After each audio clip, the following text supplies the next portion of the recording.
மனுஷனா இருக்கும்போதே நம்ம குழந்தைகளுக்கு ஏதோ ஒரு சின்ன விஷயம் துடிக்குது இல்ல, நம்ம சொல்றோம் இதெல்லாம் செய்யக்கூடாது பாப்பா, இதெல்லாம் செய்யக்கூடாது தம்பி, ஆனாலும் அவங்க செஞ்சிடறாங்க. ஏதாவது அதுல பாதிப்பு வந்தது, நம்ம ஓடி போய் அதுக்கு எல்லாம் செய்யறோம் தானே. அப்புறம் எப்படி நம்மளை விட எல்லாத்துலயும் அன்பு நிறைந்த தேவன் மட்டும், ஓ இவங்க தப்பு பண்ணிட்டாங்க, ஓகே இந்த மனுஷனுக்கு இந்த தண்டனை கிடைக்கட்டும் அப்படின்னு சந்தோஷமா இருப்பாரா? நெவர். உங்களை என்னை விட ரொம்ப அன்புள்ளவர் தானே நம்ம பார்த்தோம்.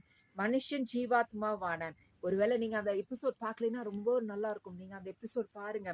எப்படி வந்து தேவனுக்கும் நமக்கும் உண்டான அந்த ரிலேஷன்ஷிப், அம்மாவுக்கு குழந்தைக்கு உண்டான அந்த ஒரு அன்பு, அந்த ஒரு உறவு தான் தேவனுக்கு நமக்கு உண்டான உறவு. அது ரொம்ப டீட்டெயில்டா நம்ம அதுல பார்த்தோம். ஹalleluya. சோ இதுல வந்து தேவன் ஒன்னும் அப்படி இருதயத்தை கடினப்படுத்திட்டு உட்கார்ந்து இருக்கிறது இல்ல. அவர் துடிச்சுக்கிட்டே இருக்கிறாரு. என் பொண்ணு என் பையன் எப்ப திருந்துவான் இந்த இந்த பாவத்துல இருந்து,